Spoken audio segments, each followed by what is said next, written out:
അച്ഛമ്മക്ക് ഇഷ്ടായി. അച്ഛമ്മ കഴിക്കാത്ത സാധനം നിങ്ങൾ അതുവരെ വെച്ചിട്ടില്ല.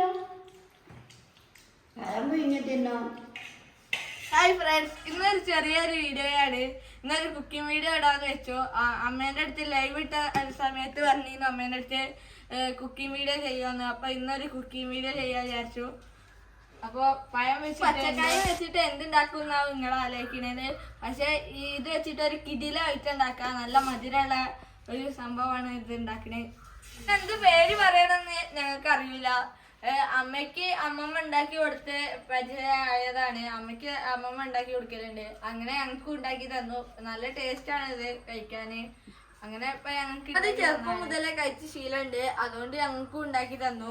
അച്ഛമ്മ വന്നതുകൊണ്ട് തന്നെ ഒരു സ്പെഷ്യൽ ഉണ്ടാക്കാന്ന് അമ്മ വിചാരിച്ചു. അങ്ങനെ ഉണ്ടാക്കിയതാണിത്. പിന്നെ ഇത്രയും പച്ചക്കായ എന്തിനാണ് നിങ്ങൾ ആലോചിക്കുന്നുണ്ടാവും.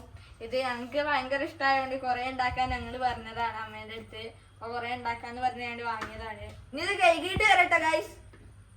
അപ്പൊ ഇവിടെ പച്ചക്കായൊക്കെ കഴുകി കൊണ്ടുവന്നിട്ടുണ്ട്. ഇതിന്റെ ഒരു ഷോർട്ട് വീഡിയോ കുറെ മുന്നേ അപ്ലോഡ് ചെയ്തിട്ടുണ്ടായിരുന്നു. അന്ന് കുറച്ച് പേരൊക്കെ ചോദിച്ചിട്ടുണ്ടായിരുന്നു ഇതിന്റെ ഒരു ഫുൾ വീഡിയോ ചെയ്യുമോ ലോങ് വീഡിയോ ചെയ്യുമോ എന്നൊക്കെ ചോദിച്ചിട്ടുണ്ടായിരുന്നു. അപ്പൊ ഇന്നൊന്ന് ഇത് കുക്ക് ചെയ്യാന്ന് വിചാരിച്ചു. അപ്പൊ ഇത് ഇങ്ങനെ ആദ്യം എന്ത് ചെയ്യണമെന്ന് വെച്ചാൽ ഈ പച്ചക്കായ നല്ലപോലെ ഒന്ന് വേവിച്ചെടുക്കണം. അപ്പൊ ഇതിന്റെ രണ്ട് സൈഡും ഒന്ന് കട്ട് ചെയ്ത് കൊടുക്കാം.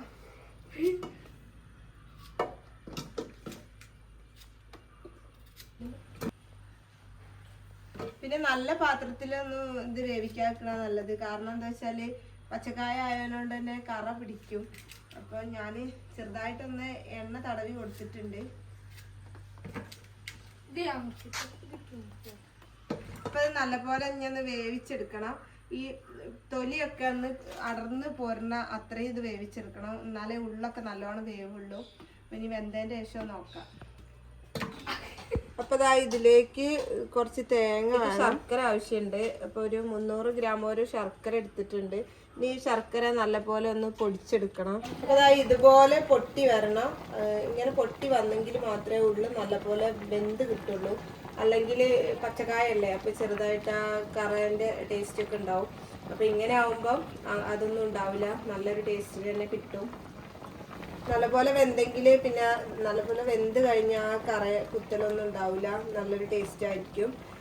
ഇനി ഇത് ഇത്ര വെന്താൽ മതി. ഇനി നമുക്ക് ഫ്ലെയിം ഓഫ് ചെയ്യാം. ഇവിടെ പഴത്തിന്റെ തോല് പൊളിച്ചുകൊണ്ടിരിക്കുകയാണ്. അപ്പോൾ ഇതാ പഴം തൊലിയൊക്കെ കളഞ്ഞെടുത്തിട്ടുണ്ട്. ഇനി ഇത് നല്ലപോലെ ചൂടാറിയതിന് ശേഷം ഇത് പൊടിച്ചെടുക്കണം. പഴയ കാലത്തൊക്കെ ഉരലിലിട്ട് ഇടിച്ചെടുക്കുകയാണ് ചെയ്യുക. പക്ഷേ ഇപ്പോൾ ഇവിടെ ഉരലുണ്ട്. പക്ഷേ ഒലക്കൊക്കെ കേട് വന്ന് പോയതുകൊണ്ട് തന്നെ ഉരലിലിട്ട് ഇടിക്കാൻ കഴിയില്ല. ഉരലിലിട്ട് ഇടിച്ച് കഴിക്കുന്നതാണ് എനിക്ക് നല്ല ടേസ്റ്റായിട്ട് തോന്നിയത്. അതുകൊണ്ട് ഉരലില്ലാത്തതുകൊണ്ട് തന്നെ മിക്സിയിലാണ് ഇനി ഞാൻ പൊടിച്ചെടുക്കുന്നത്. അതുകൊണ്ട് നല്ലോണം ചൂടാറണം. ഇനി ചൂടാറിയിട്ട് പൊടിച്ചെടുത്തിട്ട് കാണാം. അപ്പോൾ ഇതാ ഒക്കെ പൊടിച്ചെടുത്തിട്ടുണ്ട്. ശർക്കരയും പൊടിച്ചു, പച്ചക്കായ പൊടിച്ചെടുത്തിട്ടുണ്ട്. ഇനി ഇത് മൂന്നും കൂടെ മിക്സ് ചെയ്യണം.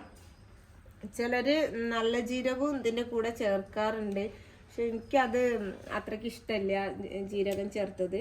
ജീരകം വേണ്ടവർക്ക് ജീരകം ചേർത്തും ഇതിൻ്റെ കൂടെ ചേർത്ത് കഴിക്കാം. കൂടെ മിക്സ് ചെയ്യാൻ പോവാണ്. വേവിച്ച് പൊടിച്ചെടുത്തപ്പോൾ കുറച്ച് അധികം ഉണ്ട്. പിന്നെ ഇവിടെ ഇപ്പോൾ കണ്ട രാത്രി പോലെ തോന്നുന്നുണ്ട്. കാരണം നല്ല മഴ വരുന്നുണ്ട്, ഇടി മഴയൊക്കെ വരുന്നുണ്ട്. അതുകൊണ്ട് ആകെ മൂടി കെട്ടി നിൽക്കുകയാണ്. ഇനി തേങ്ങയും കൂടെ അതിലേക്ക് ഇട്ട് കൊടുക്കുക.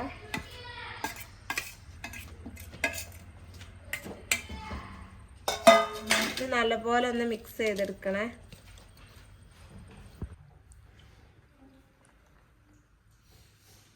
അപ്പോൾ പച്ചക്കായൻ്റെ റെസിപ്പി ഇവിടെ റെഡി ആയിട്ടുണ്ട്. നമുക്കിതൊന്ന് കഴിച്ചു നോക്കാം. അച്ഛൻ മഴ മതി അങ്ങനെ പറയും.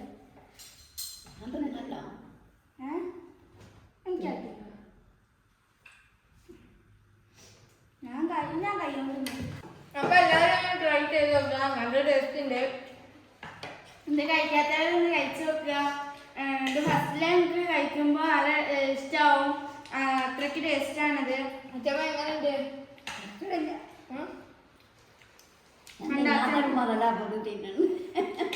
അച്ഛമ്മക്ക് ഇഷ്ടായി. അച്ഛമ്മ കഴിക്കാത്ത സാധനം നിങ്ങൾ ഇതുവരെ കഴിച്ചിട്ടില്ല?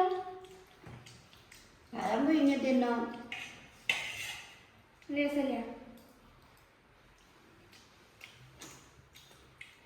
ഇത് ട്രൈ ചെയ്തിട്ട് ഇഷ്ടപ്പെട്ടവര് കമന്റ് ചെയ്യണം.